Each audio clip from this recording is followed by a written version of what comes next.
So let's look at some data from years ago. Here's a slide that was first published in my book, Eat to Live, in 2004, based on 1970 statistics. In other words, 1970 statistics means we collected data from the way people ate in the 1960s and to see what countries in the 1960s were eating the most unrefined plant foods. And what I'm saying right now, that in those days, not anymore, but in those days there were populations that were eating a large percent of their diet from unrefined plant foods. Because I'm dividing up food into two different categories. One category is the unrefined plant foods that we call produce, right? Like fruits and vegetables and beans and nuts and onions and mushrooms, right? That's one category, unrefined plant foods. And the other category I'm lumping together, processed foods and animal products. I'm putting them in the same category as disease-causing foods, because the processed foods, the bread, the pasta, the salad oil, the mayonnaise, the donuts, the cookies, the crackers, the rice cakes, the breakfast bars, the chips, the pizza, the soft drinks, all these foods, plus the animal products, do not contain a significant load of micronutrients. They're not high in vitamins and minerals. They don't have fibers. They don't build up the good bacteria in the gut. They don't contain the antioxidants and the phytonutrients that protect against cancer. They're void of those beneficial cancer-fighting ingredients. All the cancer-fighting elements of your diet are in the unrefined plant foods. So if we just track the percent of unrefined plant foods as a percent of total calories eaten in populations around the world, and we plot that against the population, how much cancer or heart attack or stroke death occurs in those populations, we see a direct correlation between more unrefined plant food, of course, less cancers and less heart attacks. Makes a perfect plot of dose-dependent response between more plant food in the diet and lower rates of cancer. We can also see that by looking at data from the embassies and from the health organizations of these countries. But we have to go back in time, because in recent years, we've got Kentucky Fried Chicken and the cancer right over in these places. Burger King and Pizza Hut. Burger Hut and Pizza King, whatever it is. The point I'm making is the populations around the world have adopted the American diet style. And because of that, cancer rates have skyrocketed in those populations. But if we go back 50 years ago or more, like here's 1967, deaths from breast cancer, and of course, the United States and Northern European countries have high rates of breast cancer. Argentina have high rates of breast cancer, all the meat they eat there. But if we look at areas that had lower consumption of animal products and processed foods, like rural China, Dominican Republic, Mozambique, Fiji Islands, we look at some of those areas, we find cancer rates are 1/50th to 100th the rate we see in some populations compared to what we saw in this country. Moving up to 1987, when we already started exporting processed foods to these populations, they still had 1/10 to 1/20th the amount of breast cancer that we see in America. The point I'm making here is that the fallacy and the myth most Americans have been raised on is to think that these cancers are inevitable, they're the consequence of aging, or they're predominantly genetic.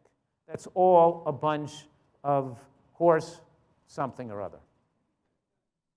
Because it's not true, because these populations with low rates of cancer, like in Thailand, those people move to America, they develop the same rate of cancer when they start eating the type of diets we're eating here. It's not genetic, or we'd see the rates of cancers in those people coming from those countries. They'd be protected, genetically protected, which we don't see that happening. But of course, cancer rates are going up all over the world, and it's not just the food that we're eating is not the only thing increasing risk of cancer. It's also medical care increases risk of cancer. What doctors do is largely prescribe people carcinogenic substances. In other words, for a drug to have an efficacy, to be able to kill bacteria like an antibiotic, or to kill cancer cells, or to restrict immune function like in autoimmune conditions, these drugs are highly poisonous, and they're carcinogenic, and they cause cancer. and the more you avail yourself of medical care, instead of living the life to avoid the need for antibiotics and blood pressure medications and cholesterol medications and autoimmune medications and H2 blockers and digestive aids, the more you can stay away from the drugs, the lower your risk of cancer. So we eat a healthy diet so we stay well, so we don't need to take drugs which can increase risk of cancer.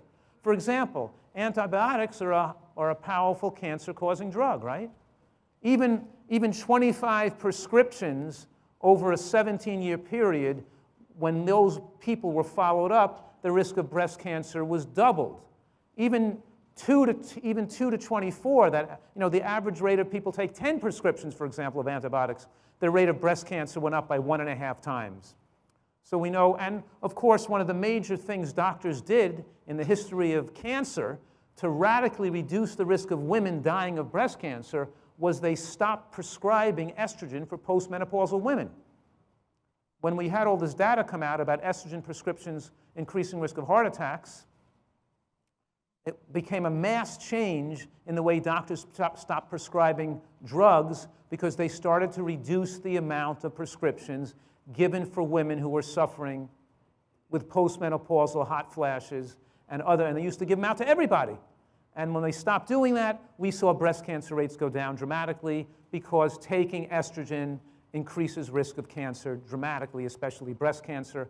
And because the hormone is bioidentical, or you get it from an alternative practitioner or a homeopath or some other doctor who tells you it's better for you because it's more bioidentical, that doesn't give you more protection against cancer or prevent the estrogen from not causing cancer. As a matter of fact, the more bioidentical it is, the more cancer-causing it should be. Because having higher amounts of your own estrogens, your own body's estrogens dramatically increase risk of breast cancer. So if you want to get breast cancer really fast, I'll tell you how to do it.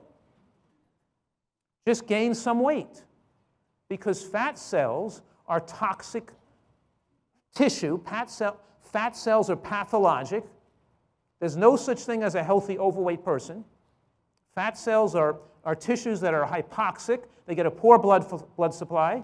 They spew out cytokines and lipokines. They activate aromatase, which means the enzymes that produce estrogen are raised. And a person that's significantly overweight can have 10 times the estrogen exposure to their breast tissue compared to a person who's naturally and properly slim, where they should be.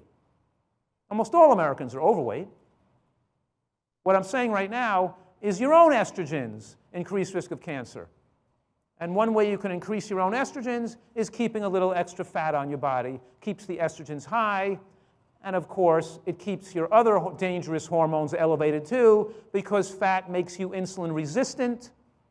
And now when you have some carbohydrate food like a mango or a sweet potato or squash or peas, the effect of the insulin rise is magnified in a person that's overweight because the beta cells in the pancreas have to produce more insulin in response to the resistance it sees from the extra fat on the body.